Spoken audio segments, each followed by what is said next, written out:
আমি নিউ ইয়র্কের বাফেলো থেকে এই মুহূর্তে আপনাদের সবাইকে জানাচ্ছি আন্তরিক ধন্যবাদ। আমরা বের হয়ে এসেছি রাস্তায় অনেক দিন পরে, কারণ জব ছেড়ে দেওয়ার পরে আমার আর এই রাস্তায় বের হওয়া হয়নি।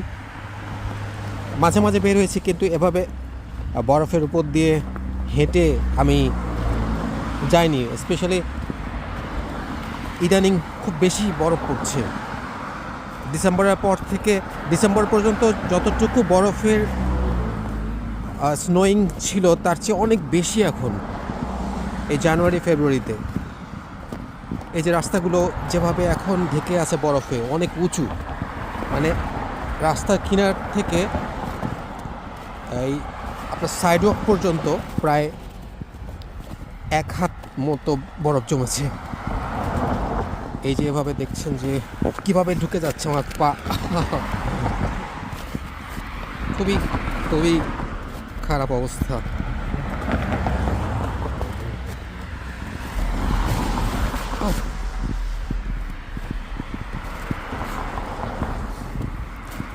মাঝে মাঝে ডিশ থাকে, একটা গর্ত থাকে যেখানে পা ঢুকে যায়।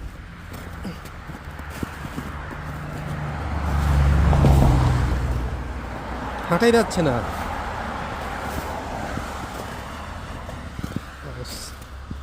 শিট, আমাকে নেমে যেতে হবে রাস্তার মধ্যে।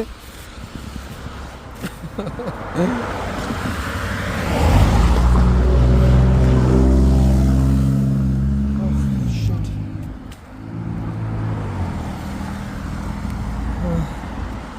রাস্তার উপর দিয়ে হাঁটা যায়, কিন্তু এই বরফের উপর দিয়ে হাঁটা যায় না। আমার মোজার মধ্যে স্নো ঢুকে গেছে, এখন এগুলো ভিজে যেতে পারে মোজাটা।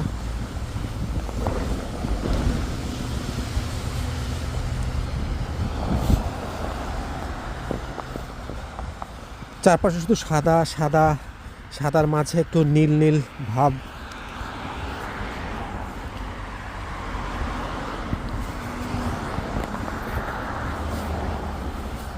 আমার কাছে খারাপ লাগে না, আমার কাছে খারাপ লাগে না, কারণ আমরা আসলে টেম্পারেট ওয়েদারের মানুষ। আমরা সারা জীবন গরমের মধ্যে থেকেছি, এখন বরফের মধ্যে থাকছি, খারাপ না। তারপরেও শুধু ঠান্ডার কষ্টটা একটু বেশি, ঘর থেকে বের হওয়া যায় না, বের হলে অনেক কাপড় চোপড় পরে বের হতে হয়। এটুকুই সমস্যা, আর কোনো সমস্যা নেই। আর যাদের গাড়ি আছে তারা মোটামুটি চলাফেরা করতে পারে, কিন্তু যাদের গাড়ি নেই তাদের সমস্যাটা প্রচুর। কারণ আপনাকে এক জায়গা থেকে আরেক জায়গায় যেতে গেলে তেমন একটা বাস বা অন্য ধরনের কোনো যানবাহন নেই এখানে। বাস তেমন অ্যাভেলেবল না, আপনার পার্সোনাল গাড়ি ছাড়া কোনোভাবেই আপনি চলতে পারবেন না। আর এটা ঢাকার মতো বা বাংলাদেশে অন্যান্য অঞ্চলের মতো নয় যে আপনি একটু হাঁটলে দোকান পাবেন। অনেক দূরে গিয়ে আপনাকে শপিং করতে হবে, বাজার করতে হবে। তাই যদি আপনার গাড়ি না থাকে সেটা আপনার জন্য বিশাল সমস্যা হয়ে যাবে। আমরা এখানে আসছি প্রায় 8 মাস হচ্ছে। 8 মাসের মধ্যে আসলে গাড়ি কেনা সম্ভব হয়নি, যদিও গাড়ি খুব বড় একটা ফ্যাক্টর না। সবচেয়ে বড় ফ্যাক্টর হচ্ছে লাইসেন্সটা খুবই বড় একটা প্রবলেম এখানে। কারণ আপনি যদি লাইসেন্স না পান তাহলে আপনি কখনোই এখানে কোনোভাবেই গাড়ি ড্রাইভ করতে পারবেন না। দেশের কোনো লাইসেন্স দিয়ে আপনি ড্রাইভ করতে পারবেন না, হোক সেটা ইন্টারন্যাশনাল লাইসেন্স বা লোকাল লাইসেন্স। কারণ আপনাকে যদি ড্রাইভ করতে হয় এখানে লোকাল অথরিটি থেকে লাইসেন্স নিতে হবে। প্রথমে আপনাকে লার্নার পারমিট নিতে হবে, এরপরে ড্রাইভিং রোড টেস্ট দিয়ে তারপরে লাইসেন্স নিতে হবে, তাহলে আপনি ড্রাইভ করতে পারবেন। কারণ দেশের মতো ড্রাইভিং সিস্টেম এখানে না।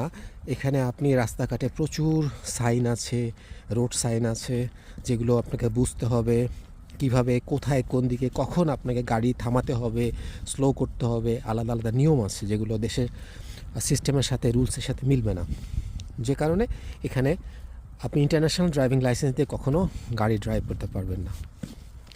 ড্রাইভ করতে হলে লোকাল লাইসেন্স লাগবে, মানে ইন্টারন্যাশনাল ড্রাইভিং লাইসেন্স দিয়েও কিন্তু হবে না, যেটা ইংলিশ। অনেকে মনে করে যে ইন্টারন্যাশনাল ড্রাইভিং লাইসেন্স দিয়ে আমেরিকাতে ড্রাইভ করা যায়, বাট ইটস কমপ্লিটলি রং।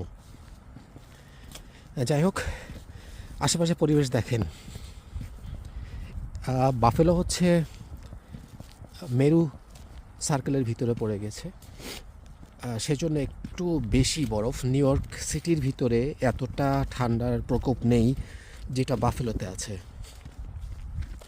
বাফেলোতে এই মুহূর্তে -12 এর মতো চলছে, যে কারণে বেশ ঠান্ডা। আর ভাগ্য ভালো যে বাতাস নেই, যদি বাতাস থাকতো তাহলে আরও ভয়ঙ্কর অবস্থা হতো। তখন এটা সিমস লাইক 24-25 হয়ে যেত। কারণ আপনি দেখবেন যে যদি আপনি বিদেশে স্নো পড়ে এরকম কোনো কান্ট্রিতে থাকেন, তাহলে আপনি দেখবেন যে এখানে 2 রকমের সেট দেখানো হয়, টাইম সেট। একটা হচ্ছে যে কত ডিগ্রি আছে চলছে আজকে, এবং ফিলস লাইকটা আসলে আপনি অনুভব করছেন কিভাবে শরীরে, সেটা একটা পরিমাপ। এবং ওই ফিলস লাইকটাই আসলে ট্রু। যেমন আজকে যদি 12 হয়ে থাকে, তাহলে ফিলস লাইক 18-20 এরকম শো করে। মানে আপনি মোবাইলে দেখছেন যে এইটা 12, বাট অনুভব করছেন যেন এটা 20। এবং ওই 20 যে 20 বা 18, এটাই ট্রু, যদিও সেটা শো করছে না। হ্যাঁ, তো আমরা ওই ফিলস লাইক দেখেই অনুভব করি, মানে আগে থেকে চিন্তা করি যে ঠান্ডাতে এমন হতে পারে। প্রতিটা বাসার সামনে গাড়ি, কারণ প্রতিটা মানুষই গাড়ি ইউজ করে এবং গাড়ি ইউজ করতে হয়, এছাড়া আসলে আমেরিকাতে কোনো উপায় নেই, সবারই গাড়ি আছে। এখানে একটা খুব গরিব মানুষ বা ভিক্ষুক, তারও গাড়ি আছে। তাই ইউএসএতে আপনার গাড়ি আছে এটা কোনো গর্বের বিষয় নয়, এটা একটা এভরিডে কমোডিটি, এটা কোনো অ্যামিনিটি না। তো আপনার কাছে মনে হতে পারে যে একটা মানুষ গাড়ি কিনছে অনেক বড় কিছু, বাট গাড়ি ইজ নট এ ফ্যাক্টর। গাড়ি একটা সিম্পল একটা ব্যাপার। এখানে বাংলাদেশে একটা মানুষের রিক্সা থাকা যেরকম, তো এখানে গাড়ি থাকার তেমন। যাই হোক, আপনাদেরকে স্নো দেখানোর জন্য আমি আসলে বের হয়েছিলাম। কেমন লাগলো জানাবেন। আর বাফেলো শহরে আসলে বড় কিছু নেই, দেখার মতো তেমন কিছু নেই। মানুষ কাজ করে, ডলার আর্ন করে, গাড়ি নিয়ে ঘোরাফেরা করে, বিভিন্ন শপে যায়, রেস্টুরেন্টে যায়, লাইফটা এতটুকুই। আমেরিকার অন্যান্য স্টেটে যে সমস্ত টেম্পারেট স্টেট আছে, যেগুলো আমাদের বাংলাদেশের মতো ওয়েদার, সেগুলোতে যেরকম লাইফস্টাইল, এখানকার লাইফস্টাইল তেমন না। আসলে এখানে একটু বেশি ঠান্ডা হওয়াতে মানুষজন ঘরের ভিতর থাকে, বের হতে পারে না সহজে। তাই শুধুমাত্র এপ্রিল মাসের পর থেকেই এখানে লাইফটা একটু মোটামুটি ভালো দেখা যায়। ঠিক আছে, আপনাদেরকে আমি একটু কাজে যাব। আপনাদের সবাইকে অনেক ধন্যবাদ। আমাদের ভিডিওটা দেখলে সাবস্ক্রাইব করবেন। আপনাদেরকে অসংখ্য ধন্যবাদ। আবার আল্লাহ হাফেজ।